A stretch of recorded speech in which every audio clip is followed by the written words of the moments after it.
Alternating current AC.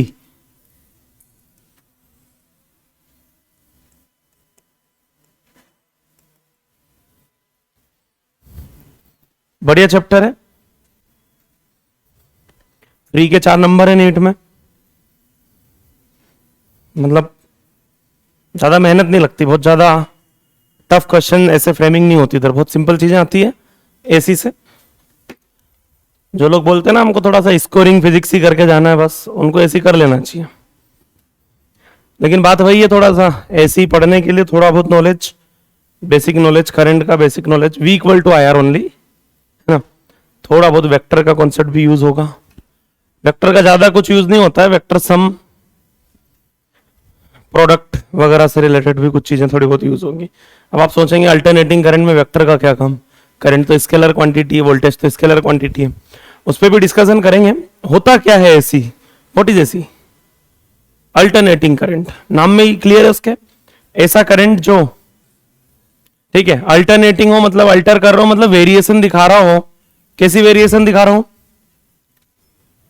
बढ़ रहा हो, घट रहा हो, जीरो हो रहा हो, नेगेटिव में जा रहा हो, डायरेक्शन चेंज कर रहा हो, उसको हम क्या बोलते हैं? Alternating current. मैं कुछ करंट और टाइम के ग्राफ बना रहा हूं, बताइएगा वो एसी है कि डीसी?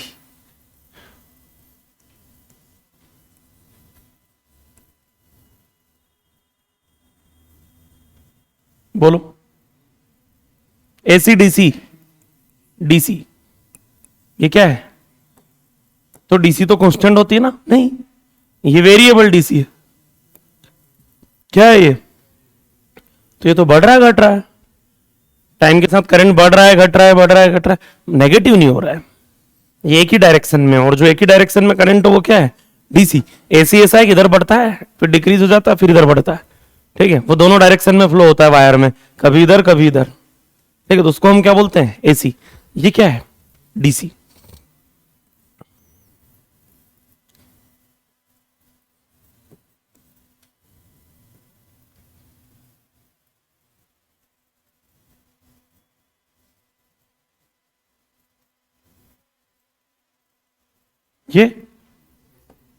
ये है अल्टरनेटिंग करंट।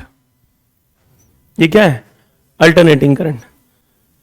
बढ़ घट नहीं रहा है, ये पहले प्लस में कांस्टेंट है, फिर माइनस में कांस्टेंट है, फिर प्लस में कांस्टेंट है, माइनस में कांस्टेंट है, प्लस में कांस्टेंट, माइनस में कांस्टेंट।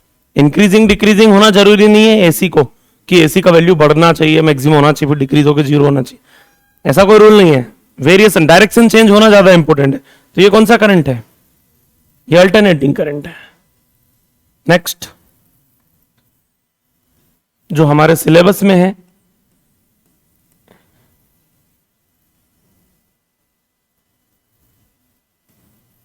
ये क्या है? ये वो एसी है जो हमको पढ़ना है।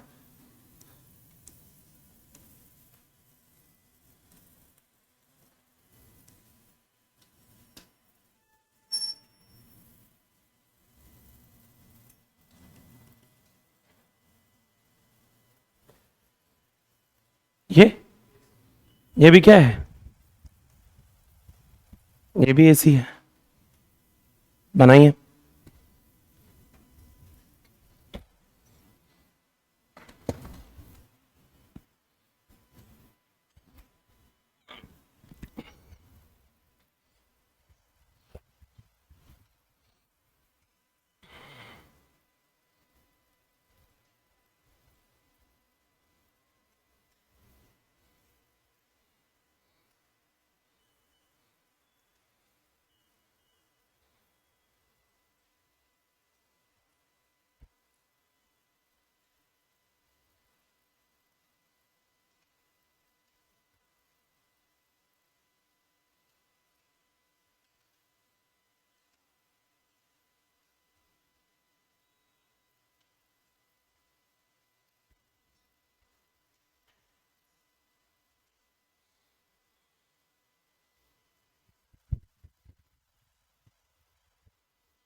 क्लियर है?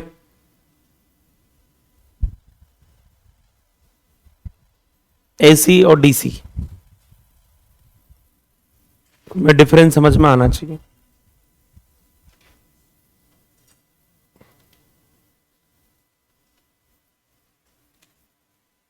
बढ़िया क्या?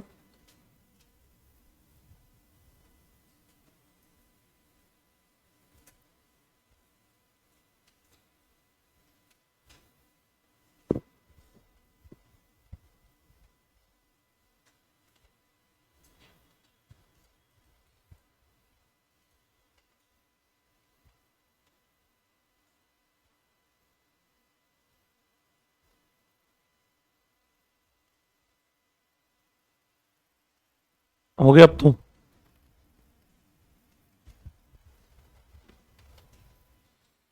अब देखिए, एक ऐसी वैल्यू होती है आरएमएस वैल्यू जिसका बहुत ज्यादा इंपॉर्टेंस है। आरएमएस क्या फुल फॉर्म है? रूट मीन,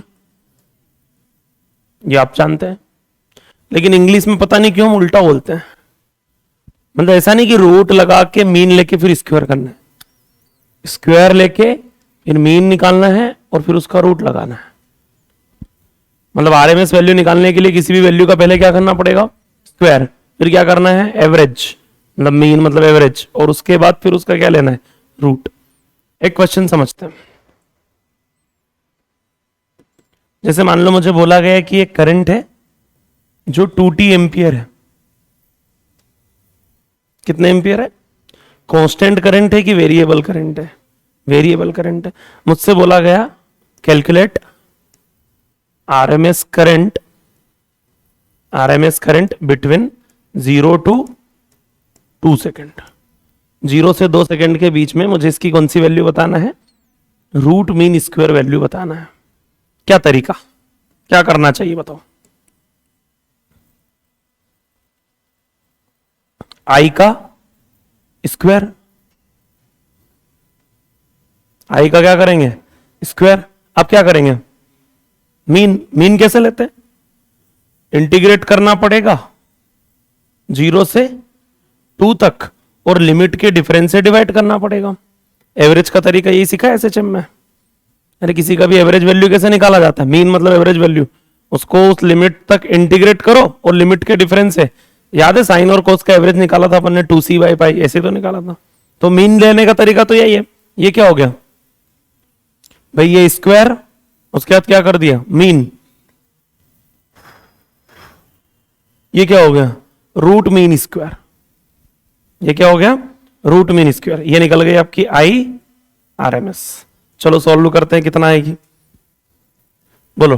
करंट का square 4t square, 4t square का इंटीग्रल 4t³ / 3, लिमिट कहां से कहां तक?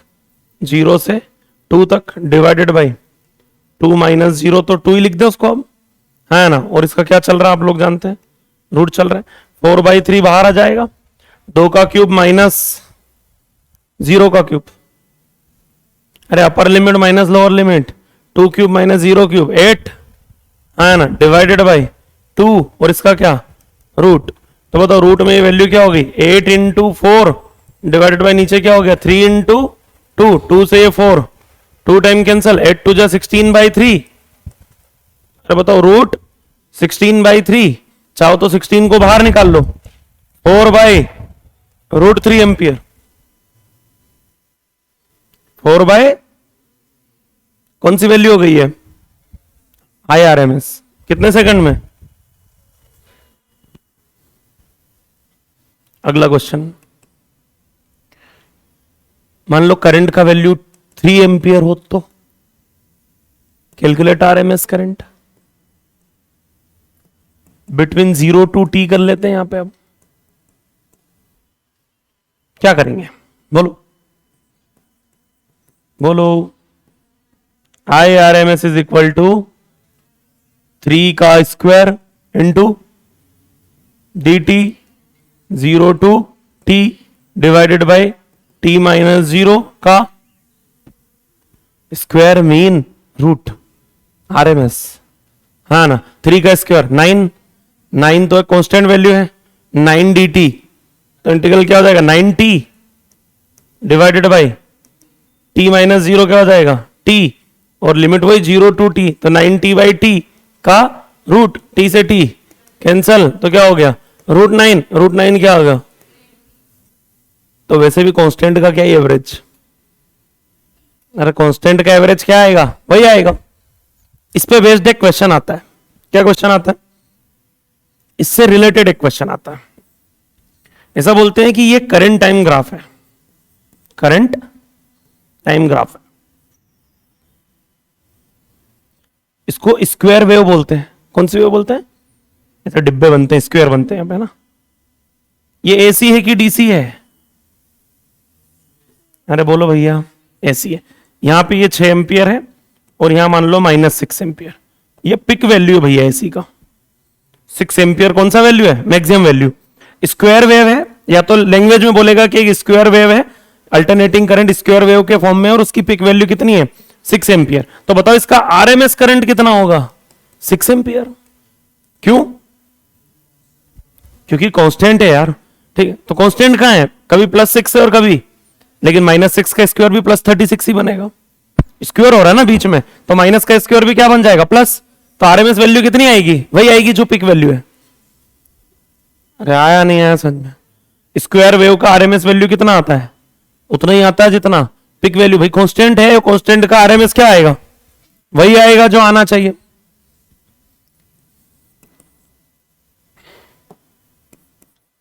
और मान लो ऐसा लिखा हुआ है तो कहीं पे, या करंट ही लेते हैं ना अपन, करंट पढ़ रहे तो I इक्वल टू ऐसा लिखा तो I0 sin omega T plus 5, और या फिर ऐसा लिखा है कि I equal to I0 cos omega T plus 5, क्योंकि हमारे सिलेबस में तो ये वाली ऐसी है, हमारे सिलेबस में वो स्क्वायर वेव थोड़ी ना है, ठीक है। साइन या कोस का फंक्शन आएगा, रोटेटिंग कोयल जनरेटर से हम कहानी स्टार्ट करेंगे। तो इसका आरएमएस वैल्यू क्या आता है इन दोनों का, साइन और कोस का जो आरएमएस वैल्यू होता है वो पिक वैल्यू का 1/√2 टाइम होता है। पिक वैल्यू का कितना होता है, रट के रख ले, साइन का स्क्वायर करेंगे, फिर उसको इंटीग्रेट करेंगे, फिर लिमिट के डिफरेंस से डिवाइड करेंगे, आंसर क्या आएगा, पिक वैल्यू का 1/√2 टाइम, पिक वैल्यू का 1/√2 टाइम। इस पे एक एग्जांपल करवाता हूं। मान लो आपसे बोला गया है कि I is equal to 4 sin 10 pi t ampere, calculate IRMS। बोलो IRMS की वैल्यू बोलिए,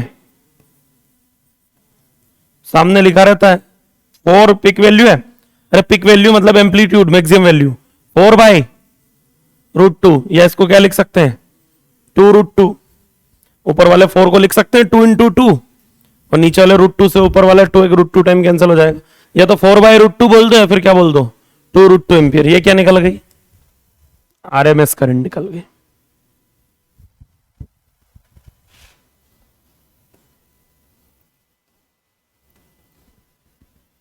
एक एग्जांपल और पूछा जाता है,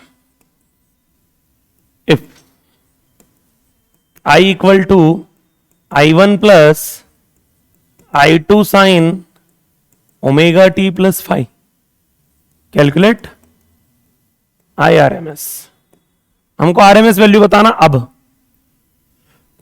तो अब जो आरएमएस वैल्यू आएगा ना भैया, ये याद रखना है, ये भी यहां पे आरएमएस वैल्यू निकलेगी √, ये I1 का तो आरएमएस I1 ही आएगा क्योंकि ये कांस्टेंट है। अरे I1 का आरएमएस तो क्या आएगा, I1 ही आएगा, तो √I1 का स्क्वायर प्लस इस I2 साइन ओमेगा टी का आरएमएस क्या आएगा बोलो, I2/√2 का, मतलब अगर प्लस में हो, साइन के फंक्शन के प्लस में कोई वैल्यू हो और आपको टोटल आरएमएस वैल्यू पूछी जाए तो क्या करोगे, जो कांस्टेंट वैल्यू उसका आरएमएस तो वही होगा, और जो वेरिएबल वैल्यू है साइन या कोस का जो फंक्शन है उसका आरएमएस क्या होता है, पिक का 1/√2 टाइम। तो कैसे निकालोगे, I2/√2 का होल स्क्वायर, और ये अपनी क्या हो जाएगी आरएमएस वैल्यू। एक एग्जांपल लेते हैं, मान लो आपसे बोला गया कि current I is equal to, आपसे बोला गया कि current I is equal to 3 + कुछ भी ले लें। हाँ 6 साइन 10 पाई टी प्लस पाई/3 एम्पियर है। कैलकुलेट IRMS, इसकी RMS वैल्यू बताना है। तो बताओ क्या आंसर होना चाहिए आपके हिसाब से? बोलो IRMS equal to under the root 3 का स्क्वायर 9 प्लस 6/√2 का होल स्क्वायर 36/2। भाई 6 का स्क्वायर 36 और √2 का स्क्वायर 2, तो कितना हो जाएगा 18। 18 और 9 और रूट 27। 27 को लिख सकता हूं 9 × 3 और 9 जो है वो रूट से बाहर आ जाएगा क्या बन के 3√3 एम्पियर। कोई कंफ्यूजन?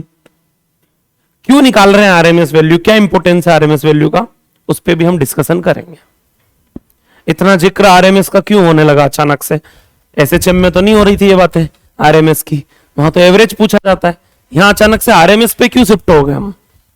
क्या ऐसी दिक्कत आन पड़ी कि हमको आरएमएस पे इतना फोकस करना पड़ा? उस पर हम डिस्कशन करेंगे। पहले आप सीखिए, जो जो लिखा है वो लिखना पड़ेगा आपको। ये बना लिया था आई थिंक, यहां से स्टार्ट कीजिए।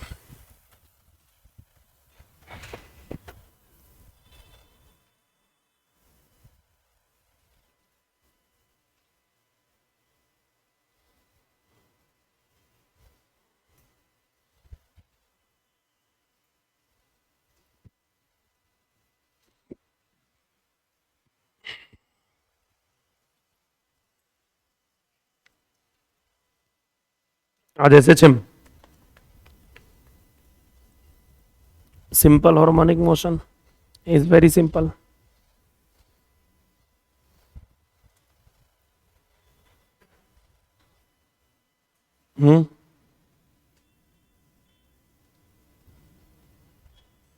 सिंपल तो है ना चैप्टर। एसएचएम बहुत इजी है कंपेयर टू ईएमआई इलेक्ट्रो। अपने भारी भरकम चैप्टर सारे बना दिए, अब तो सिंपल ही एसएचएम क्या है।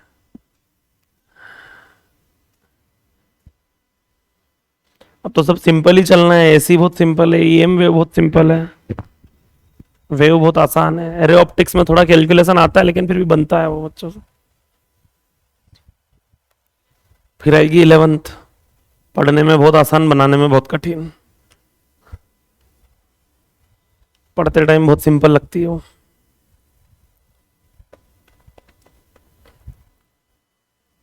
दीपावली के जस्ट बाद आके मैं हीट एंड थर्मोडायनेमिक्स स्टार्ट करूंगा।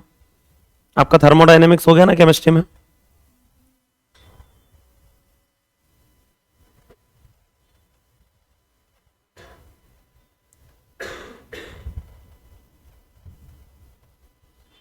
हीट थर्मो से स्टार्ट होगी प्रक्रिया।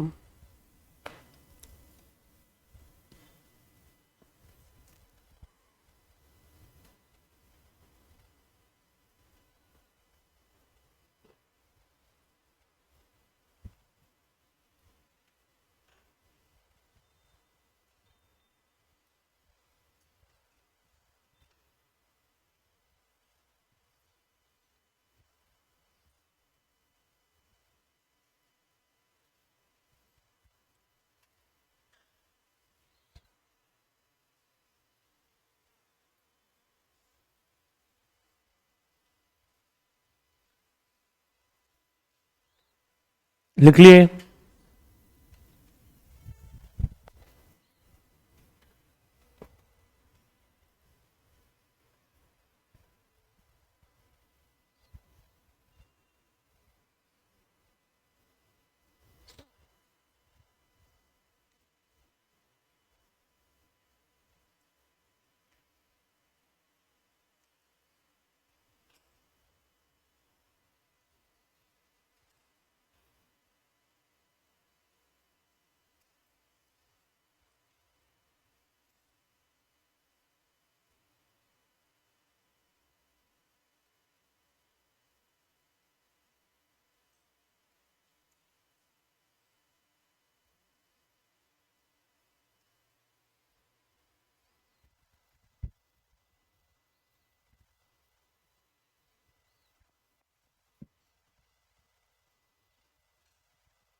हो गया।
हो गया।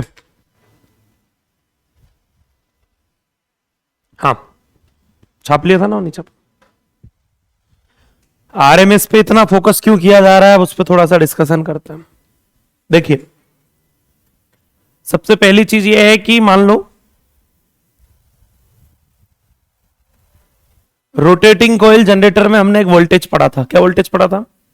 V is equal to V naught, I think sine omega T plus five something, और वी नॉट का जो वैल्यू होता वो था NBA ओमेगा। मैक्सिमम ईएमएफ यही होता था, NBA ओमेगा। याद है? भूल गए शायद आप लोग, EMI में पढ़ाया है मैंने। Rotating coil generator maximum voltage उसमें ये प्रोड्यूस होता है कितना? NBA है, ओमेगा, और वोल्टेज मैक्सिमम होता है तब फ्लक्स जीरो होता है, जब फ्लक्स मैक्सिमम होता है तब वोल्टेज जीरो होता है, क्योंकि फ्लक्स कोस का फंक्शन था और ये साइन का फंक्शन है। याद है कुछ, थोड़ा बहुत याद आ रहा हो तो ठीक है। अब देखिए होता क्या है कि ये वोल्टेज जैसे सप्लाई किया जाए, अब ये वोल्टेज भैया साइन का फंक्शन है। ये वोल्टेज अगर किसी कॉइल में या किसी भी सोर्स मतलब या कहीं भी सप्लाई किया जाए तो ये वोल्टेज इस तरीके से वेरिएशन दिखा रहा है। अब हमने करंट इलेक्ट्रिसिटी में कुछ इलेक्ट्रिकल इंस्ट्रूमेंट पढ़े हैं, गैल्वेनोमीटर, वोल्टमीटर, एमीटर। अब होता क्या है, हमारे इंडियन सिस्टम में जो वोल्टेज बनाया जाता है, किसकी बात चल रही है? अब हम थोड़ा सा इंडियन सिस्टम की बात कर लेते हैं। इंडियन सिस्टम का वोल्टेज 220 वोल्ट है। कितना है? 220 वोल्ट। ये बात आप जानते थे पहले से? हाँ, कि हमारा वोल्टेज 220 वोल्ट है। लेकिन कोई कैसे हमारे इंडिया के वोल्टेज को 220 बोल सकता है? क्योंकि हमारा वोल्टेज तो वेरिएबल है। तो आप एक ही डेटा क्यों बोल रहे हैं 220? हमारा वोल्टेज तो कभी 0 है, कभी 1 है, कभी 2 है, कभी 3 है, कभी 4 है, 5 भी है, 6 भी है, कुछ भी है, वेरी कर रहा है, बढ़ रहा है, घट रहा है, 0 हो रहा है, बढ़ रहा है, घट रहा है, 0 हो रहा है। वोल्टेज में अगर इस टाइप का वेरिएशन है तो ये 220 क्या चीज है फिर? आरएमएस। हमारा वोल्टेज 220 नहीं है, हमारा वोल्टेज तो कुछ ऐसा है, V naught sine omega T, variable voltage है हमारे यहां तो सप्लाई आ रही है, ये वेरिएबल सप्लाई आ रही है, लेकिन इसकी आरएमएस वैल्यू जो है वो 220 वोल्ट है। कुछ समझ में आ रहा है क्या बोलना चाह रहा हूं? हमारे घरों में जो सप्लाई आ रही है वो कांस्टेंट वोल्टेज आ रहा है या वेरिएबल वोल्टेज आ रहा है? वेरिएबल वोल्टेज आ रहा है, जिसकी आरएमएस वैल्यू कितनी है? 220 वोल्ट। तो पिक वैल्यू कितनी होगी? आरएमएस वैल्यू क्या होती है? पिक वैल्यू का 1/√2 टाइम। अरे पिक वैल्यू का 1/√2 टाइम, तो पिक वैल्यू का 1/√2 टाइम आरएमएस होता है, तो पिक वैल्यू क्या होती है? आरएमएस का √2 टाइम, और आरएमएस है 220, √2 का मल्टीप्लाई करें तो बताओ 220 इंटू 1.4 मान लेते हैं अप्रोक्स, है ना? तो पॉइंट हट जाएगा 0 से, 14 2 जा 28, 14 2 जा 28, 308, ठीक है। ये तो 1.4 से बनता है, 1.414 लेके चलोगे तो 313 315 के आसपास जाता है, 313 के आसपास ही जाता है, अप्रोक्स 313 वोल्ट। तो हमारे इंडिया का वोल्टेज कितना है? 220 या 313? हमसे कोई पूछेगा तो हम 220 बोलेंगे। क्यों? आरएमएस बोला जाता है। क्या बोला जाता है? आरएमएस। 313 तो हमारा पिक वैल्यू है, ये वैल्यू है 313। ये कितनी? ये पिक वैल्यू। और वोल्टेज जो है वहां से लेके मतलब पिक वैल्यू से लेके 0 के बीच में कुछ भी हो सकता है। अब हमारे इंडिया की जो फ्रीक्वेंसी है वो है 50 हर्ट्ज। कितनी है? मतलब हमारा जो ओमेगा होगा वो होगा 100 पाई, 2 पाई एफ होता है। फ्रीक्वेंसी क्या है? 50 हर्ट्ज। मतलब ये जो साइकिल दिख रहे हैं आपको साइन के, हमारा वोल्टेज 1 सेकंड में कितने साइकिल कंप्लीट कर रहा है? 50 साइकिल्स। भाई फ्रीक्वेंसी क्या होता है? नंबर ऑफ साइकिल्स पर सेकंड, है ना? तो हमारा वोल्टेज कितने साइकिल कंप्लीट कर रहा है 1 सेकंड में? 50 साइकिल। और एक साइकिल में कोई भी वैल्यू 2 बार 0 होती है। एसएचएम करती हुई कोई भी वैल्यू एक कंप्लीट साइकिल में कितनी बार? ये एसएचएम ही तो है। एसएचएम क्यों है? क्योंकि जो भी क्वांटिटी साइन और कोस का फंक्शन होगी वो एसएचएम करेगी, और एसएचएम करती हुई कोई भी क्वांटिटी एक साइकिल में कितनी बार 0 होती है? 2 बार 0 होती है। चाहे आप मीन पोजीशन पे डिस्प्लेसमेंट देख लो, 2 बार मीन पोजीशन को क्रॉस करता है पार्टिकल, 2 बार एक्सट्रीम पोजीशन पे पहुंचता है, तो वेलोसिटी भी 2 बार 0 होती है, फोर्स भी 2 बार 0 होता है। सब जो जो एसएचएम करते हैं वो एक साइकिल में। तो अपना वोल्टेज 1 सेकंड में कितनी बार 0 होगा? 100 बार। नहीं, 1 सेकंड में 2 बार नहीं, एक साइकिल में 2 बार 0 होता है। एक साइकिल में कोई भी क्वांटिटी कितनी बार 0 होती है? 2 बार। और हमारा वोल्टेज 1 सेकंड में कितने साइकिल लगा रहा है? 50। 50 साइकिल्स कंप्लीट कर रहा है 1 सेकंड में अपना ये वोल्टेज। तो 1 सेकंड में कितनी बार 0 होगा? ये लाइट जो आपको दिखाई दे रहा है ये 1 सेकंड में 100 बार 0 वोल्ट पे पहुंच जा रहा है। समझ में आ रहा है क्या बोलना चाह रहा हूं? इसका क्रॉस वोल्टेज 1 सेकंड में 100 बार 0 हो रहा है। हालांकि हम ये ना भूलें कि 100 बार 313 भी हो रहा है, एक सेकंड में 100 बार 313 वोल्ट पे भी पहुंच रहा है। मैक्सिमम वैल्यू भी 2 बार आएगी एक साइकिल में, एक साइकिल में 2 बार, तो 50 साइकिल में 100 बार, तो 100 टाइम ये 313 पे। तो यार ये ऐसा लगता तो नहीं है कि वोल्टेज बढ़ रहा है कम हो रहा है, बढ़ रहा है कम हो रहा है, एक कांस्टेंट सप्लाई जैसा हमको क्यों दिख रहा है? क्योंकि फ्रीक्वेंसी बहुत ज्यादा है, पता ही नहीं चलता कब बढ़ गया और कब घट गया, कब जीरो हो गया और कब वापस से मैक्सिमम हो गया। अब मान लो मुझे यहाँ पे वोल्टेज मेजर करना हो, मुझे मापना है कि कितना वोल्टेज आ रहा है, मैं उठा के लाया वोल्ट मीटर को लगा दिया, कहां पे? पैरेलल में लगा दिया, जहां पे मुझे वोल्टेज मेजर करना था वहां मैंने उसके पैरेलल कॉम्बिनेशन में क्या लगा दिया? वोल्ट मीटर लगा दिया।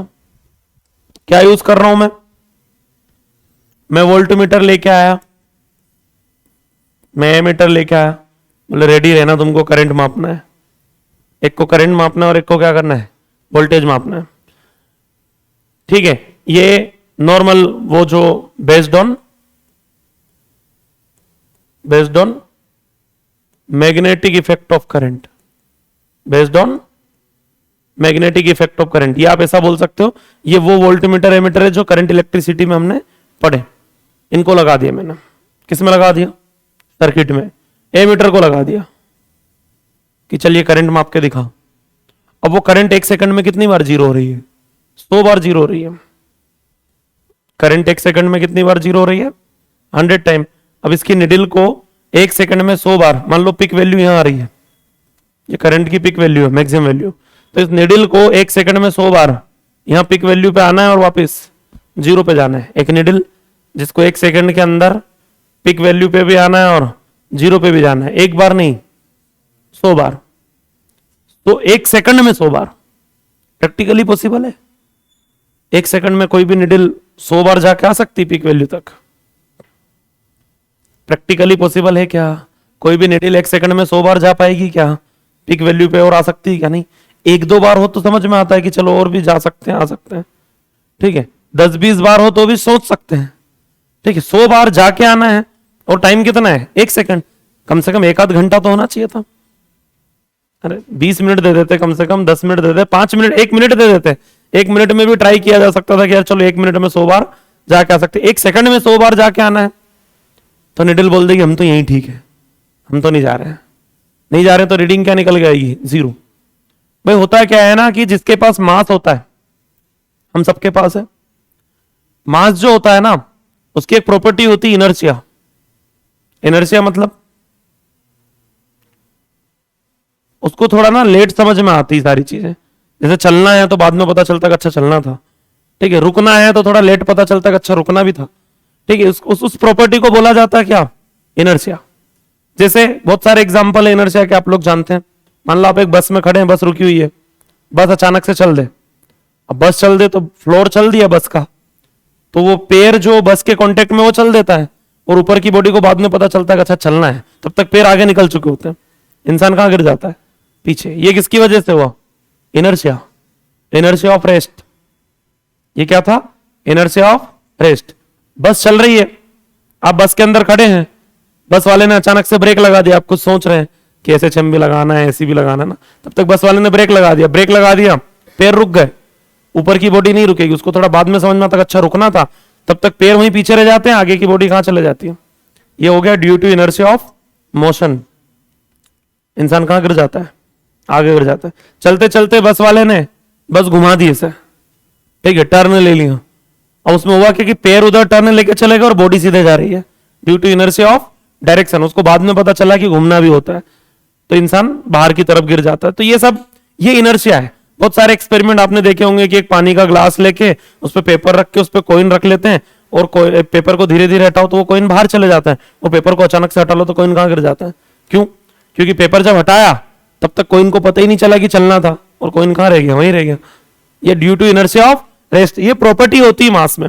तो सेम गैल्वेनोमीटर और वोल्टमीटर की जो निडिल होती है उसको पता चलता है कि अच्छा चलना है, ठीक है, तो वो निकलने वाली होती है, तब तक वो जो वोल्टेज है वो 0 हो जाता है, तो उसको बोल दिया जाता है कि ठीक है नहीं चलना, नहीं चलना, तो वहीं रुक जाता है।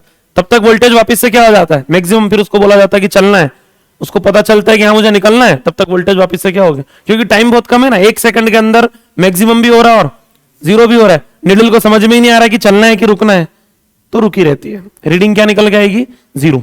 तो अगर आपसे क्वेश्चन पूछा जाए थ्योरी में कि हम एमीटर और वोल्टमीटर का यूज करें किसमें, एसी सर्किट में, तो ये रीडिंग क्या देते हैं, जीरो। क्या रीडिंग निकाल के देंगे, ये जीरो रीडिंग निकाल के देंगे। रीजन पूछा जाएगा तो रीजन क्या बोल के आओगे, रीजन ड्यू टू इनर्शिया, ये सटीक रीजन है, मतलब अगर बात करें तो इनर्शिया की वजह से इनकी कोई रीडिंग निकल के नहीं आती। तो फिर इसका मतलब तो ये हुआ कि एसी एमीटर और एसी मतलब अल्टरनेटिंग करंट और अल्टरनेटिंग वोल्टेज को तो हम मेजर ही नहीं कर सकते। मतलब ये वोल्टेज कितना आ रहा है, करंट कितना आ रहा है, इसके मेजरमेंट का कोई ऑप्शन ही नहीं है। क्यों, क्योंकि हम तो वोल्ट मीटर लगाएंगे तो रीडिंग क्या आ जाएगी, जीरो। नए बनाए गए, कौन बनाए गए, बनाए गए thermal ammeter and thermal volt meter. क्या बनाए गए, thermal ammeter and thermal volt meter. They are based on heating effect of current, based on, वो किस पे बेस्ड थे, मैग्नेटिक इफेक्ट ऑफ करंट। ये किस पे बेस्ड है, अब इनको thermal ammeter thermal volt meter को अगर हम लगाएं तो इनके साथ वो समस्या नहीं है क्या, जाके आने वाली नहीं, इनकी निडल एक ही जगह जाकर रुक जाती है, कहां पे, आरएमएस वैल्यू पे। कहां रुक जाती है, क्या रीड करते हैं ये, दे रीड, बोलो, आरएमएस वैल्यू। एक कांस्टेंट रीडिंग निकाल के देंगे थर्मल एमीटर और थर्मल वोल्टमीटर, और वो रीडिंग क्या होती है, आरएमएस। तो इसलिए आरएमएस का इतना इंपॉर्टेंस है, नहीं, आरएमएस का इंपॉर्टेंस तो कुछ और है, अभी हम आगे डिस्कस करेंगे कि आरएमएस को इतना इंपॉर्टेंस क्यों दिया जा रहा है। हमने ये थर्मल एमीटर और थर्मल वोल्टमीटर बनाए जानबूझ के ऐसे कि आरएमएस रीड करे, पिक वैल्यू रीड नहीं करे। भाई ये आरएमएस रीड करते हैं इसलिए आरएमएस का इंपॉर्टेंस नहीं है, आरएमएस का इंपॉर्टेंस है इसलिए हम इनसे क्या रीड करवाना है। भाई ये तो इंसान के बनाए हुए खिलौने हैं, ठीक है, तो हम हमारे हिसाब से सेट कर सकते हैं। मैं चाहता तो पिक वैल्यू भी रीड करवा सकता था, नहीं, लेकिन हम क्या रीडिंग करवा रहे हैं उनसे, आरएमएस वैल्यू। उसका इतना इंपॉर्टेंस इसलिए है क्योंकि आप लोगों ने करंट इलेक्ट्रिसिटी में पावर के फॉर्मूले पढ़े, V square by R, I square R और वी इंटू आई। चलो एक फॉर्मूला कोई भी सिलेक्ट कर लें, V square by R, voltage का स्क्वायर बाय रेजिस्टेंस, तो वहां तो कोई प्रॉब्लम नहीं है, वी स्क्वायर बाय आर लगा दोगे। अब यहां का वी थोड़ी ना है, वी तो है लेकिन वेरिएबल वी है। भाई मान लो एक आपको किसी सर्किट में पावर कैलकुलेट करना है, आप एक फॉर्मूला पेपर पे लिख के लेके गए, वी स्क्वायर बाय आर। अब आपको सर्किट में क्या पता करना, रेजिस्टेंस पता आपको कि 10 ओम है। अब आप वोल्टेज पता करने गए, इलेक्ट्रीशियन है, आप लोगों के घर के बिजली के बिल बना रहे हैं, ठीक है, आप देख रहे हैं कौन कितनी पावर कंज्यूम कर रहे हैं। एक व्यक्ति के घर पे गए और आपने वोल्टेज तब देखा जब वोल्टेज जो है वो कहां था, भाई वोल्टेज तो वेरिएबल है ना, तो कुछ भी हो सकता है।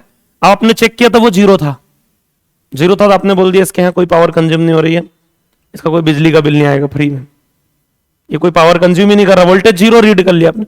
और किसी बेचारे के यहाँ चाहे वो पावर कंज्यूम नहीं कर रहा है, आपने जो वोल्टेज रीड किया 313 वोल्ट पिक वैल्यू निकाल ली। किसी के यहाँ आप 10 वोल्ट निकाल रहे हो, किसी के यहाँ 20 वोल्ट निकाल रहे हो, तो भाई जब वोल्टेज वेरिएबल है तो पावर वेरिएबल नहीं होगी। वोल्टेज अगर एसएचएम कर रहा है तो वोल्टेज का स्क्वायर, वोल्टेज अगर साइन का फंक्शन है तो उसका स्क्वायर करूंगा तो सेम काइनेटिक एनर्जी वाली कंडीशन नहीं है कि साइन स्क्वायर थीटा।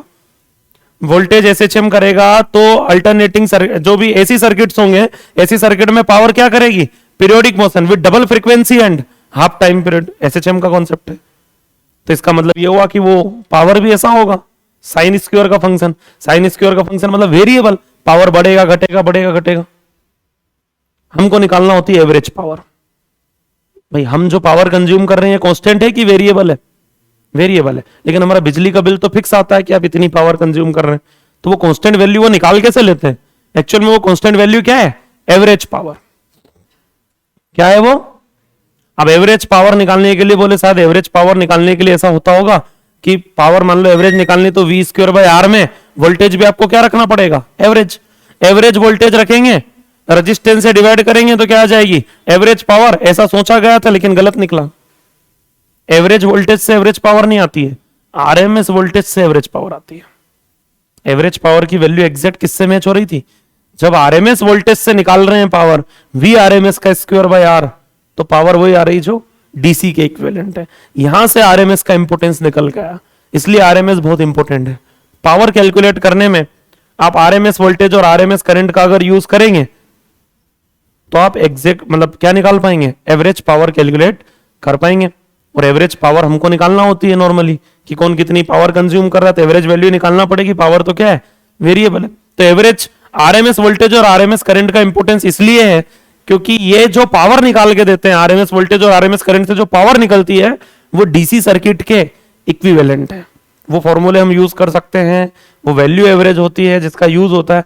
इसलिए पिक वैल्यू, एवरेज वैल्यू दोनों ही इंपॉर्टेंट नहीं है, सबसे ज्यादा इंपॉर्टेंट कौन है, आरएमएस वैल्यू, वोल्टेज की भी और करंट की भी। आप आई स्क्वायर आर भी लगा सकते हो, आई कौन सा रखना है, आरएमएस, एवरेज पावर आ जाएगी। समझ में आ रहा क्या बोलना चाह रहा हूं। तो ये आरएमएस रीडिंग निकाल के देते हैं इसलिए आरएमएस का इंपॉर्टेंस नहीं है, आरएमएस का इंपॉर्टेंस है इसलिए हमने इनसे कौन सी रीडिंग निकलवाई, आरएमएस। हम चाहते हैं आरएमएस वैल्यू निकले। आ रहा है समझ में कि नहीं आ रहा है, क्लियर है। इंडियन सिस्टम लिखना होगा आई थिंक, कहां से लिखना है, ये तो लिख लिया था ना, इंडियन सिस्टम लिखिए, हेडिंग लिखिए Indian system, RMS voltage 220 volt, peak value approx 313 volt.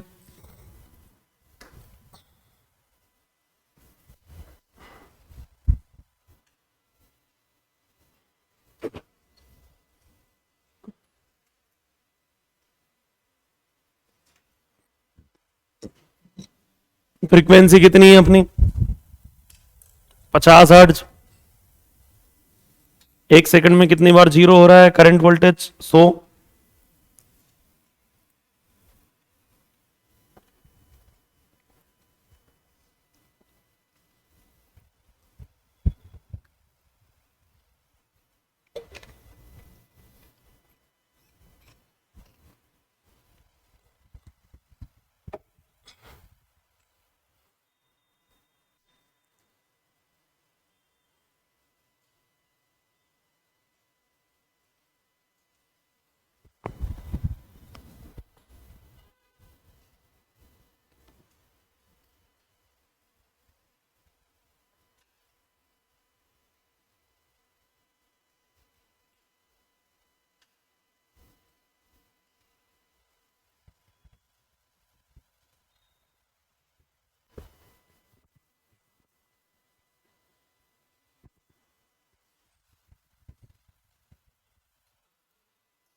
आज का टेस्ट कितने लोग दे रहे हैं, 2 मिनट है ना, 1 2, तू नहीं दे रही, रुक जा, 1 2 2 4 2 6 2 8 9 2 11 11 2 13 13 2 15 15 16 16 और 2 18 18 2 20, ठीक, 20 जने देंगे, 21वां जना कोई नहीं देगा ना, किसी ने भी दिया तो फिर देखना, शक्लें देख ली मैंने।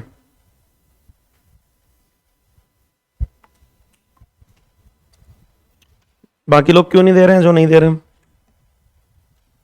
नहीं कौन, तू क्यों नहीं, तुम तो देना चाहिए तुम दोनों को, तो पढ़ा नहीं है, पढ़ो यार, कब पढ़ोगे।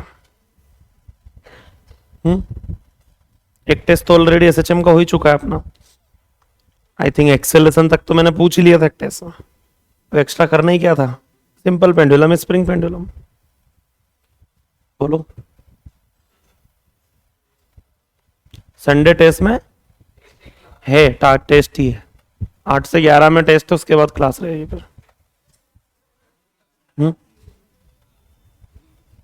क्लास रहेगी तो फिजिक्स की, केमिस्ट्री की कुछ रहेगा तो बता देंगे, क्लास का टेस्ट कंफर्म है 8 से 11 में,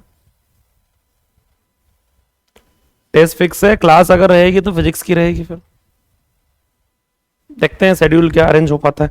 हिंदी की क्लास रहेगी, उसमें मैनेज हो पाया तो देखते हैं। ये हो गया, लिख लिया आप लोगों ने, लिखिए, ये तो मैं लिखवा दे रहा हूं, छोड़ो इसको, लिखिए reading of ammeter and voltmeter in AC circuit is 0 due to inertia, सीधे लिखो, स्टेटमेंट लिखते जाओ आप, तो ये लिखने की जरूरत नहीं है, तो मैं ऐसे ही समझा दिया था मैंने। Reading of ammeter and voltmeter bracket में लिख लो based on magnetic effect of current, reading of ammeter and voltmeter, bracket में क्या लिखोगे, based on magnetic effect of current,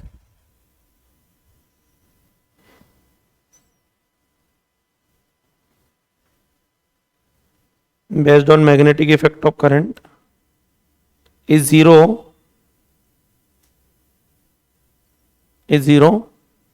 due to inertia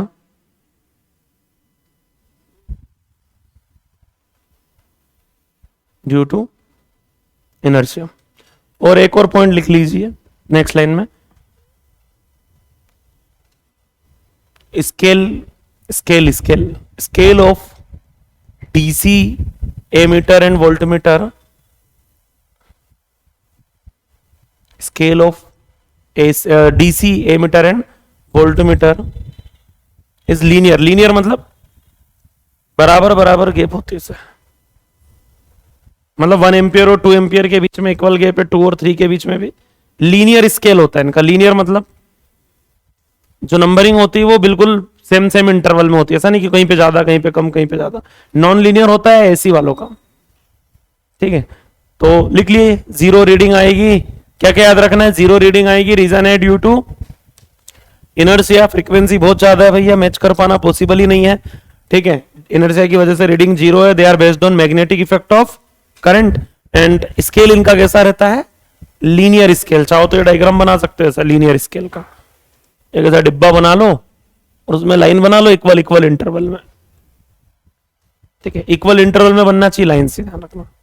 इसको क्या बोलेंगे, linear scale.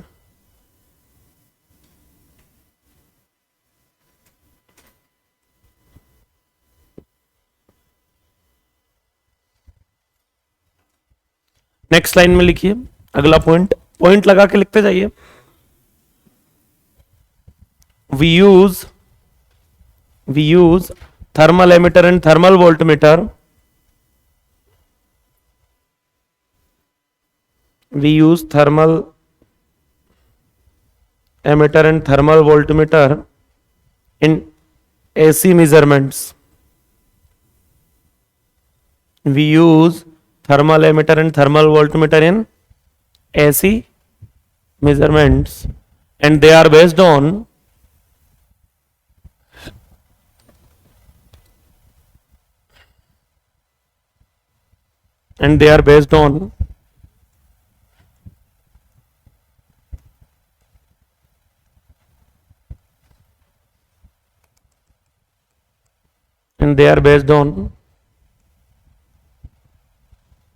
heating effect of current,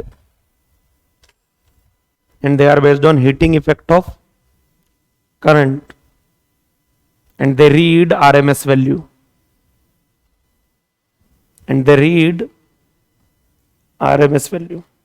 किस पे बेस्ड हैं, क्या रीड करते हैं, ठीक है, and they read RMS value.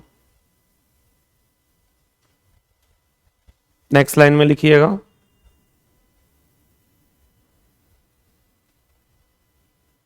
Non linear scale, they have non linear scale,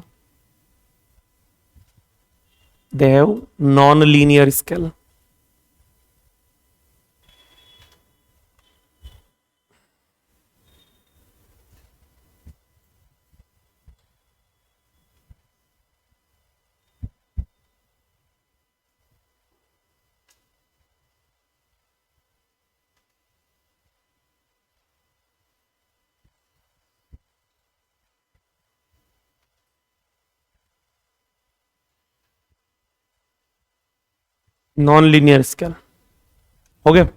reading क्या रहती है, RMS वैल्यू। आगे बढ़ते हैं,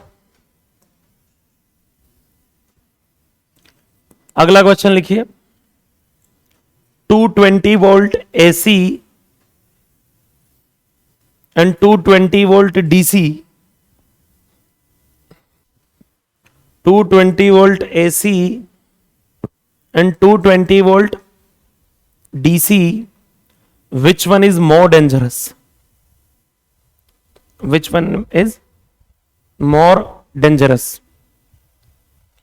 मतलब आपको बोल दिया जाए कि आपको दो तार पकड़ना है, एक 220 वोल्ट एसी आ रही है एक में और एक में 220 वोल्ट डीसी आ रही, तो आप कौन सा तार छुएंगे? कोई नहीं छूना होता है भैया, हम कि पागल वागल हो गए हो क्या, तार क्यों छुओगे? नहीं छुएंगे। फिर भी मजबूरी है कि नहीं, एक तो छूना ही पड़ेगा, तो फिर क्या करोगे? ज्यादा डेंजरस कौन है? 220 volt AC, 220 volt DC, which one is more dangerous? हाँ जी, एसी या डीसी? एसी। 220 वोल्ट का जो एसी है ना, वो ज्यादा डेंजरस है। क्यों? क्योंकि जो 220 वोल्ट एसी दिखता है, वो दिखने का 220 है, वो एक सेकंड में 100 बार 313 वोल्ट का झटका देता है। अगर आपने 220 वोल्ट एसी को टच किया तो 220 वोल्ट का वोल्टेज नहीं है, वो 313 वोल्ट का वोल्टेज है। वेरिएबल है वो, 220 वोल्ट आरएमएस वैल्यू है। 220 वोल्ट कौन सी वैल्यू है? आरएमएस। लेकिन एक सेकंड में 100 बार आपको पिक वैल्यू का भी झटका मिलेगा, 313 वोल्ट। और 220 वोल्ट जो डीसी है वो 220 वोल्ट ही है, तो इधर 220 वोल्ट ही वोल्टेज है और उधर 220 से बहुत ज्यादा है, 300 तक भी जा रही है रेंज। तो ज्यादा खतरनाक कौन सा है? 220 volt AC more dangerous compare to 220 volt DC. Answer क्या लिखोगे? 220 वोल्ट एसी।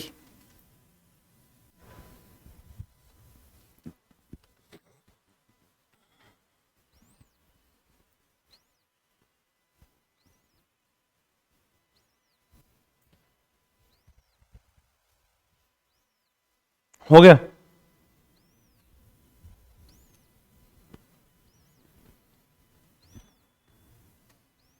दो सौ बीस वोल्ट। अगला क्वेश्चन लिखिए। 220 volt AC and 313 volt DC, which one is more dangerous? 220 volt AC and 313 volt DC, which one is more dangerous? अगला question. इस बार ज्यादा डेंजरस कौन है? दोनों है? नहीं, इस बार ज्यादा डेंजरस है डीसी। क्यों? क्योंकि ये लगातार 313 वोल्ट है और वो बीच में थोड़ा बहुत रहम कर लेती है। कौन? एक सेकंड में 100 बार जीरो भी तो हो रही है। यहां कंटिन्यूअसली 313 वोल्ट का वोल्टेज है।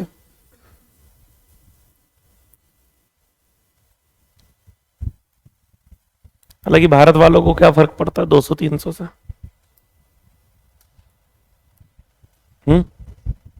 नहीं पड़ता क्या? क्या फर्क पड़ता ना? भारत वालों को तो पड़ता, बॉलीवुड वालों को नहीं पड़ता। उनको 440 वोल्ट छूने से लग जाते।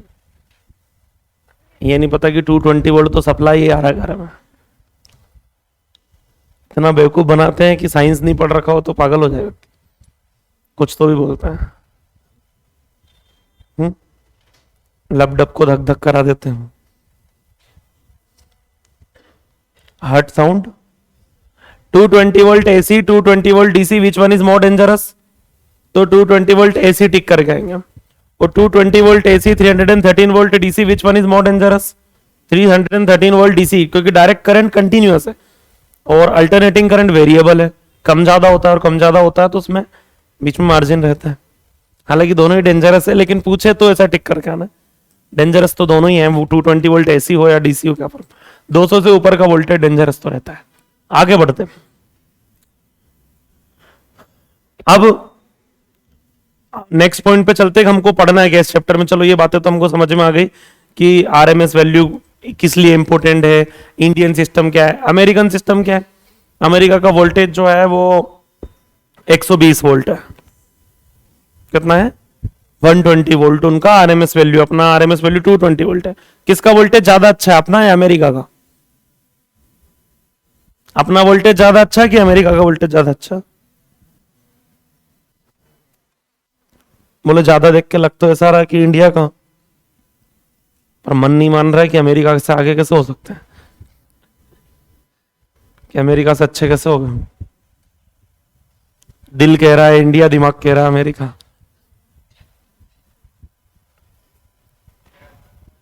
तेरा भारत महान।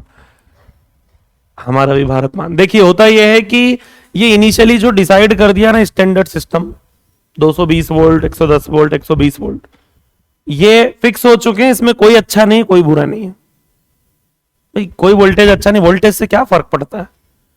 हमारे यहाँ जो इलेक्ट्रॉनिक डिवाइसेस बनते हैं वो सब 220 वोल्ट के लिए बनते हैं, उनके यहाँ 120 वोल्ट के लिए बनते होंगे। उनके बल्ब 120 वोल्ट पे चलते हैं, अपने 220 पे चलते हैं, कोई फर्क नहीं पड़ता। दोनों वोल्टेज ओके ओके, मतलब वोल्टेज में, वोल्टेज से ऐसा कोई फर्क नहीं पड़ता कि यार वोल्टेज ज्यादा होने से कोई अच्छा वोल्टेज हो गया है, किसी वोल्टेज के कम होने से वो कम वोल्टेज हो गया है, उससे कोई फर्क नहीं पड़ता। इंपॉर्टेंट तो होती है पावर, पावर कितनी बना पा रहे हैं, एफिशिएंसी कितनी है, वो सारी चीजें अलग होती है फिर।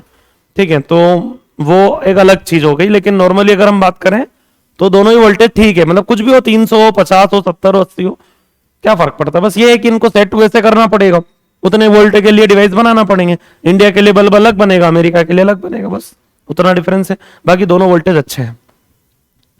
ठीक है, इंडिया थोड़ा सा अच्छा मान लो बस, अगर देशभक्ति को नुकसान पहुंचा। अब हमको पढ़ना क्या है, अब हमको पढ़ना यह है कि हमको कुछ सर्किट्स पढ़ना है, उनमें 3 चीजें आएंगी। पहला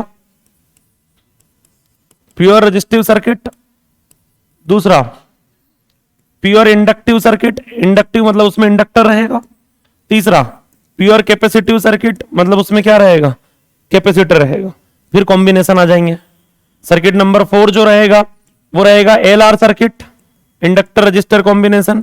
फिर आएगा C R circuit, capacitor resistor combination. फिर आएगा एलसी सर्किट, और 7वां एलसीआर सर्किट। तीनों आ जाएंगे। तो हमको ये कुछ सर्किट जो है वो पढ़ना है, ये हमारे सिलेबस में अभी एट द टाइम अगर बात करें तो क्वेश्चन किस पे आएगा, एलसीआर पे। लेकिन एलसीआर तब समझ में आएगा जब ये हम सारी चीजें पढ़ के आए पहले। तो हमको स्टार्ट तो वहीं से करना पड़ेगा, कहां से, प्योर रजिस्टिव सर्किट से ही स्टार्ट करना पड़ेगा। क्लियर है क्या। तो अब हेडिंग लिख लीजिए आप, क्या, AC circuits, AC circuits, AC circuit. ये लिखना नहीं है कि क्या क्या पढ़ना है, तो मैं बता दूंगा। एसी सर्किट में एक बहुत इंपॉर्टेंट हेडिंग वापस से आने वाली है, जिसको हम बोलते हैं फेजर डायग्राम। फेजर डायग्राम मतलब फेज के अकॉर्डिंग अरेंज करना, किसको, वोल्टेज को, करंट को, वोल्टेज कहां है, करंट कहां है, फेजर डायग्राम। तो उसको अपन क्या बोलेंगे, फेजर डायग्राम। मतलब फेज बनाना है आपको, एज अ वेक्टर यूज करना पड़ेगा। थोड़ा सा यहां पे मैं समझाऊंगा कैसे। लेकिन फेजर डायग्राम बनाने के लिए कुछ रूल्स हैं, उन रूल्स को हम फॉलो करेंगे। ठीक है, तो आपको कुछ शपथ जो है वो ग्रहण करना है अभी। क्या क्या, करंट हमेशा राइट हैंड साइड पे बनाया जाएगा। करंट हमेशा कहां बनाया जाएगा, राइट हैंड साइड पर बनाया जाएगा। रूल नंबर 1, करंट हमेशा कहां बनेगा, राइट हैंड साइड पर। जो भी ऊपर बनेगा वो लीडिंग क्वांटिटीज होंगी, जो भी लीडिंग क्वांटिटी है वो कहां बनाई जाएंगी, ऊपर बनाई जाएंगी। जो भी करंट से लीड कर रहा होगा वो करंट के ऊपर बनेगा। मैंने 90 डिग्री लीड करवा दिया, 60 डिग्री लीड करेगा तो यहां 60 डिग्री के एंगल पे बनाना पड़ेगा, वो डिपेंड करता है। लेकिन लीडिंग क्वांटिटी सब कहां बनेंगी, ऊपर बनेंगी। लेगिंग क्वांटिटीज जो है वो कहां बनेंगी, नीचे बनेंगी। 3 कसम हो गई, कौन कौन सी, करंट हमेशा राइट हैंड साइड पे बनाएंगे, लीडिंग क्वांटिटीज ऊपर बनाएंगे, लेगिंग क्वांटिटीज नीचे बनाएंगे, और जिधर जिसका वोल्टेज उधर उसका रेजिस्टेंस। ये कहानी जब हम पढ़ेंगे सर्किट तभी समझ में आएगी, लेकिन अभी याद रखना है। क्या बोला मैंने, जिधर जिसका उधर उसका, या ऐसा बोल दो, जिधर जिसका रेजिस्टेंस उधर उसका वोल्टेज, एक ही बात है वो। तो जिधर जिसका रेजिस्टेंस उधर उसका किसका, वो समझेंगे आगे, लेकिन अभी रट लीजिए। तो 4 वचन है जो आप मुझे देंगे फेजर डायग्राम के लिए, बताओ कौन कौन से। पहला, करंट हमेशा राइट हैंड साइड पे बनेगी, लीडिंग क्वांटिटी ऊपर बनेगी, लेगिंग क्वांटिटीज नीचे बनेंगी, जिधर जिसका रेजिस्टेंस उधर उसका वोल्टेज। लिखिए फेजर डायग्राम, हेडिंग डाल के लिखिए। कसमें, 4 कसम खाना आपको भी। कसम है ऐसी की, अल्टरनेटिंग करंट की आप लोगों को। अगर कसमें नहीं निभाई तो आपके रूम में बिजली गुल हो जाएगी, अल्टरनेटिंग करंट नहीं आएगा। पहली कसम, कसम नंबर 1 क्या लिखोगे व्हाट्सएप लैंग्वेज में? करंट हमेशा राइट हैंड साइड पर बनाएंगे। क्या ये रूल है? नहीं।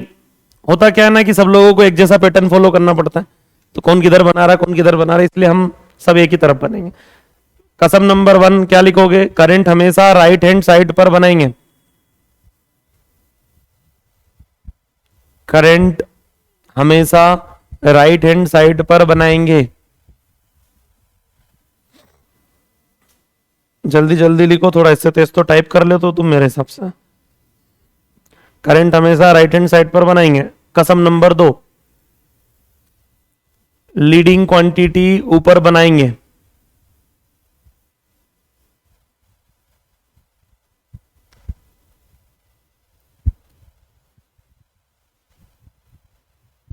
लीडिंग क्वांटिटी ऊपर बनाएंगे।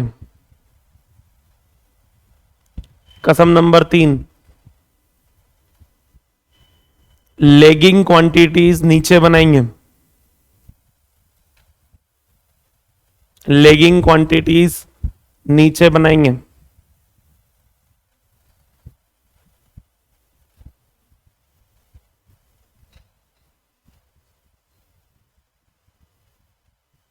कसम नंबर 4 जिधर जिसका रेजिस्टेंस उधर उसका वोल्टेज बनाएंगे। जिधर जिसका रेजिस्टेंस उधर उसका वोल्टेज बनाएंगे। और एक 5वीं कसम और आप चाहो तो ऐड कर सकते हो।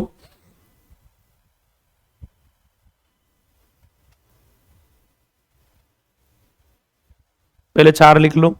जिधर जिसका रेजिस्टेंस उधर उसका वोल्टेज बनाएंगे। 5वीं कसम यह है कि जैसे आप वोल्टेज और रेजिस्टेंस, जैसे होता क्या है, सीरीज में एक वायर जुड़ा जिसका रेजिस्टेंस 3 ओम है और एक और वायर जुड़ा जिसका रेजिस्टेंस कितना है 4 ओम, तो दोनों मिलके कितने हो जाएंगे?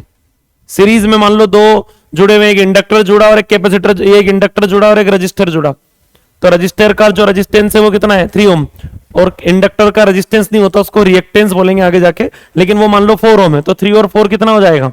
7 नहीं हो गए, 5 हो जाता है, क्योंकि 90 डिग्री पे होते हैं। कितने डिग्री पे होते हैं? यही समस्या है यहाँ रेजिस्टेंस करंट इलेक्ट्रिक जैसा नहीं चलाना है कि जोड़ दिया सब सीरीज में, यहाँ वेक्टर सम को यूज करना है थोड़ा सा।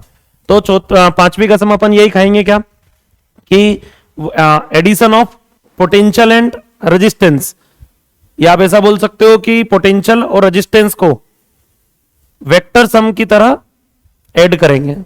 ये कसम नंबर 5 है। क्या लिखोगे? रेजिस्टेंस और पोटेंशियल्स को, रेजिस्टेंस एंड पोटेंशियल को वेक्टर सम जैसे ऐड करेंगे।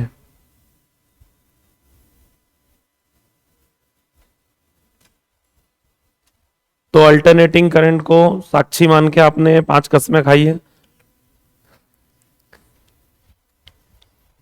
क्या आप पूरी ईमानदारी से इन 5 कसमों का पालन करेंगे? ठीक है, तो लिखिए पहला आर सर्किट, ये बनाना, ये बना लो, प्योर रेजिस्टिव सर्किट हेडिंग डालिए जल्दी फटाफट।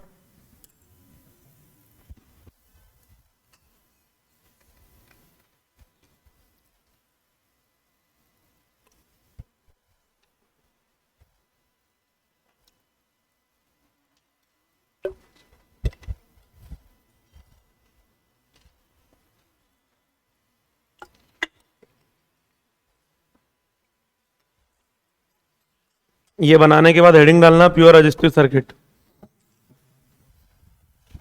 Pure resistive circuit.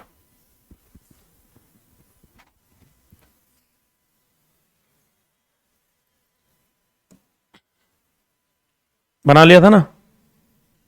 3 लाइन ही तो बनाना थी, आई इधर, लीडिंग ऊपर, लैगिंग क्वांटिटी नीचे।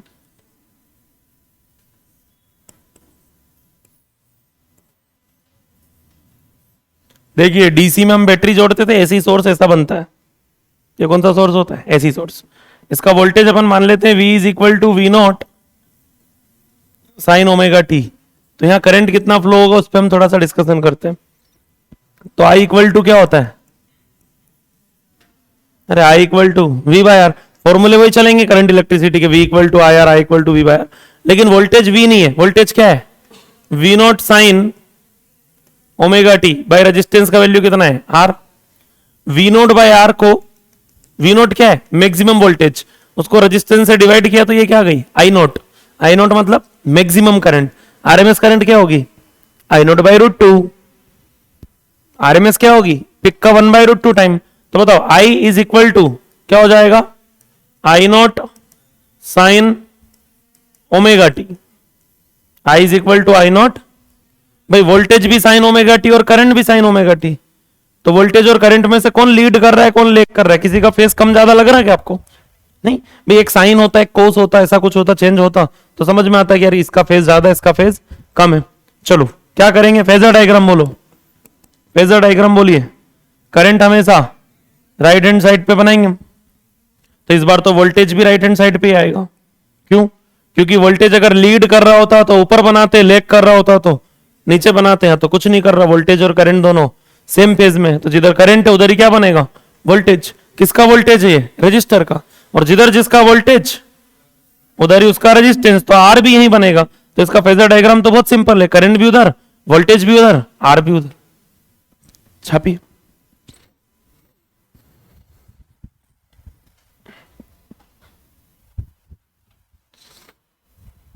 तो प्योर रेजिस्टेंस में कौन लीड करता है करंट या वोल्टेज? कोई लीड नहीं करता, सेम फेज में होता है।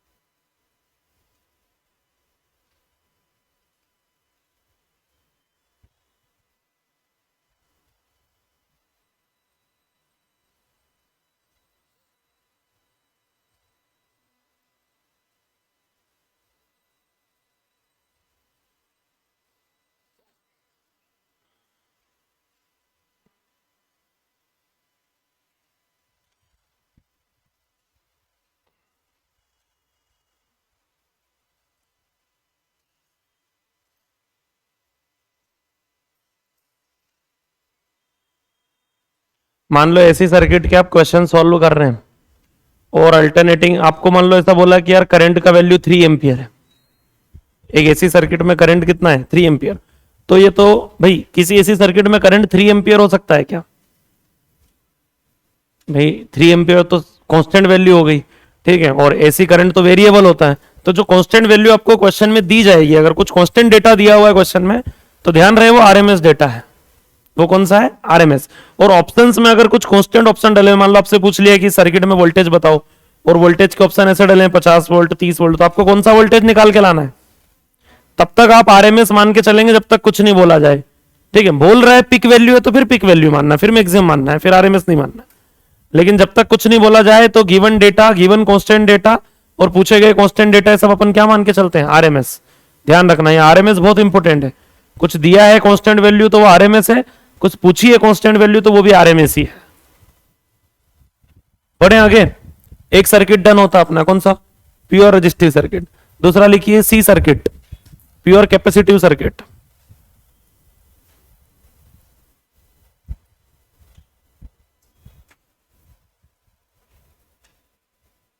इस वीक में खत्म हो जाएगा चैप्टर ये, मतलब अगले 2-2.5 लेक्चर में खत्म हो जाएगा। बहुत छोटा चैप्टर है सी प्योर कैपेसिटिव सर्किट सेकंड। बस बेसिक समझते हो चलिए आप। ये 3 सर्किट बहुत बेसिक होते हैं, एक तो pure resistive,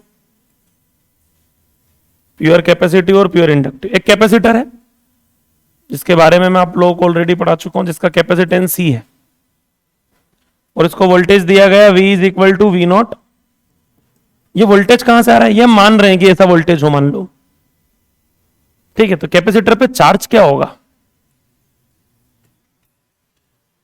charge on capacitor Q equal to क्या फॉर्मूला होता है, Q equal to C V. तो Q इक्वल टू सी और वोल्टेज कितना है V नॉट, चार्ज एसएचएम कर रहा है। हाँ भाई, जब वोल्टेज एसएचएम कर रहा है तो चार्ज क्यों नहीं एसएचएम करेगा, चार्ज बढ़ेगा घटेगा बढ़ेगा घटेगा। कैपेसिटर पे चार्ज बढ़ेगा घटेगा बढ़ेगा घटेगा चल रहा है। क्यों? वोल्टेज एसएचएम कर रहा है तो चार्ज भी क्या कर रहा है? एसएचएम कर रहा है। करंट, अब यहां इस सर्किट में करंट फ्लो होगी क्या? बोले नहीं, आपने बोला था जिस ब्रांच में कैपेसिटर जुड़ा हो उसमें करंट फ्लो डीसी फ्लो नहीं होती, एसी फ्लो होती है। डायरेक्ट करंट फ्लो नहीं होती है, क्योंकि डायरेक्ट करंट को एक ही डायरेक्शन में चलना लगातार। एसी तो फ्लो हो सकती है ना, क्योंकि ये तो ऐसे फ्लो होती है ना। कभी चार्ज इधर आया फिर वापस इधर से इधर चलेगा, तो ऐसे तो चार्ज का मूवमेंट हो सकता है कंटिन्यूअसली। तो डायरेक्ट करंट फ्लो नहीं होती कैपेसिटर में, लेकिन एसी अल्टरनेटिंग करंट फ्लो होती, क्योंकि तो वेरी कर रहा है। कैपेसिटर चार्ज होगा, फिर ऐसे करंट आ जाएगा, फिर इधर करंट आ जाएगा, फिर इधर आ जाएगा, ये कांस्टेंट थोड़ी ना है। तो बताओ, current in circuit, current in circuit, I is equal to formula, rate of charge flow को करंट बोलते हैं। और ये रहा चार्ज, ये रहा चार्ज, कर दो इसको डिफरेंशिएट, क्या आ जाएगी? करंट आ जाएगी। ठीक है, चार्ज क्या है? C V नॉट, ये तो कांस्टेंट वैल्यू होगी। अब ओमेगा टी का डिफरेंशियल क्या बनेगा? याद है आपको, डिफरेंशियल एसएचएम में भी बता चुका हूं ये मैं। पहले क्या थीटा डिफरेंशिएट होता है, तो ओमेगा टी का डिफरेंशियल क्या बनेगा? ओमेगा साइन का कॉस ओमेगा टी। क्लियर है क्या? अब ये जो सी वी नॉट और ओमेगा है, इसको क्या लिख सकता हूं मैं? I naught. आई नॉट मतलब मैक्सिमम करंट। तो बताओ, आई इज इक्वल टू क्या हो गया? I naught cos omega t. Voltage में क्या आ रहा है और करंट में क्या आ रहा है? कौन आगे? करंट आगे। कॉस थीटा साइन थीटा से 90 डिग्री आगे होता है, ये बात आप एसएचएम से जानते हैं। तो करंट आगे है कितने डिग्री? 90 डिग्री। वोल्टेज पीछे है कितने डिग्री? ऐसा आप बोल सकते हैं, बोल सकते हैं। अब एक कंपेयर करते हैं, थोड़ा सा कंपेयर करते हैं। किसको? आई नोट किसको लिखा हमने? I naught C V naught omega को हमने आई नोट लिखा है। अगर मैं डायमेंशन से चलूं, यूनिट डायमेंशन से, तो करंट होता क्या? I equal to V equal to I R. तो आई क्या होता है? V by R, voltage by resistance होता है, हाँ ना। करंट की जगह पे करंट है भाई, इधर आई है तो यहां भी क्या है? आई है। यहां वोल्टेज है तो यहां भी वोल्टेज है, वोल्टेज की जगह पे क्या है? वोल्टेज है। जो 1 बाय आर होना चाहिए उसकी जगह पे यहां पे क्या है? सी ओमेगा या ओमेगा सी।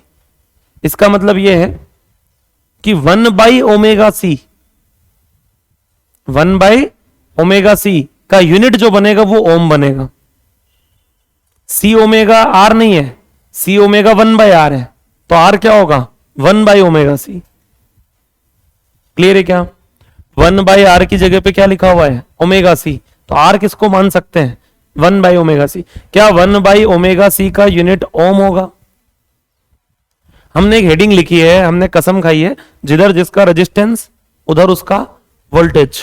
तो कैपेसिटर का रेजिस्टेंस होता है क्या भाई? रेजिस्टेंस तो रजिस्टर का होता है ना। रेजिस्टेंस किसका होता है? रजिस्टर का। कैपेसिटर का तो कैपेसिटेंस होता है। अरे कैपेसिटर का तो क्या होता है? लेकिन एक रेजिस्टेंस भी होता है, उसको हम रेजिस्टेंस नहीं बोलेंगे। जिसकी वैल्यू कितनी आ रही है? 1 बाई ओमेगा सी। वैल्यू कितनी आ रही है? 1 बाई ओमेगा सी। ये कैपेसिटर का रेजिस्टेंस नहीं है, इसका नाम रेजिस्टेंस नहीं रखना चाहिए, इसको बोलेंगे कैपेसिटिव रिएक्टेंस। क्या बोलेंगे? ठीक है। जब कंपेयर करोगे तो unit of 1 by omega C is ohm. 1 by omega C का यूनिट क्या बन रहा है? मतलब ये रेजिस्टेंस की तरह बिहेव कर रहा है। कौन? 1 बाई ओमेगा सी। इसका नाम रखा गया X C is equal to 1 by omega C. ठीक है। एक्स सी मतलब इसका नाम क्या है? इसको रेजिस्टेंस नहीं बोलते हैं, इसको क्या बोलते हैं? Capacitive reactance. क्या नाम है? Capacitive reactance. यूनिट क्या होती है? ओम। मतलब एक तरीके से आप ऐसा बोल सकते हो कैपेसिटर का रेजिस्टेंस है। एक तो होती कैपेसिटेंस जो फेराड में आती है, ठीक है, ये ओम में आता है 1 बाय ओमेगा सी। मतलब जैसे V equal to I R में मान लो मुझे कैपेसिटर का वोल्टेज निकालना रहा, V equal to I R लगाना फॉर्मूला, तो V equal to I R में वोल्टेज निकालना है, करंट मान लो मुझे दिया है, तो R क्या रखूंगा मैं? XC। कैपेसिटर का रेजिस्टेंस कौन है? XC। लेकिन आज से हम इसको रेजिस्टेंस नहीं बोलेंगे, क्या नाम है इसका? कैपेसिटिव रिएक्टेंस नाम है उसका। वैल्यू कितनी होती है? 1 बाई ओमेगा सी कैसे पता चला? ऐसे पता चला। यहां अगर हम कंपेयर करें तो 1/ω/c का जो यूनिट है, ठीक है, वो पता चल रहा है हमको क्या बन रहा है, ओम बन रहा है। मतलब ये रेजिस्टेंस की तरह बिहेव कर रहा है कौन, 1/ω/c। Phasor diagram, phasor diagram कसमें याद है, करंट हमेशा राइट हैंड साइड पे बनाएंगे, लीडिंग क्वांटिटीज ऊपर बनाएंगे, लेगिंग क्वांटिटीज नीचे बनाएंगे। वोल्टेज लीड कर रहा है कि लेग कर रहा है? वोल्टेज आगे है कि करंट आगे है? करंट आगे है कितना, 90 डिग्री। या आप ऐसा बोल सकते हो वोल्टेज पीछे है कितना, किधर बनाओ वोल्टेज को? वोल्टेज कहां आएगा कैपेसिटर का, पक्का? Voltage across capacitor. और कसम नंबर 4, जिधर जिसका वोल्टेज उधर उसका, तो जिधर वीसी आएगा उधर ही, हालांकि रेजिस्टेंस नहीं होता है, वो रिएक्टेंस होता है, एक्सी, जिसकी वैल्यू कितनी है। तो भैया प्योर कैपेसिटर में वोल्टेज और करंट के बीच में फेज डिफरेंस कितना, 90 डिग्री। कौन आगे, करंट आगे, कौन पीछे, वोल्टेज पीछे। छापिए। इसके आगे नेक्स्ट टर्न पे कंटिन्यू करेंगे। प्योर इंडक्टिव सर्किट और कॉम्बिनेशन पे कल बात करेंगे।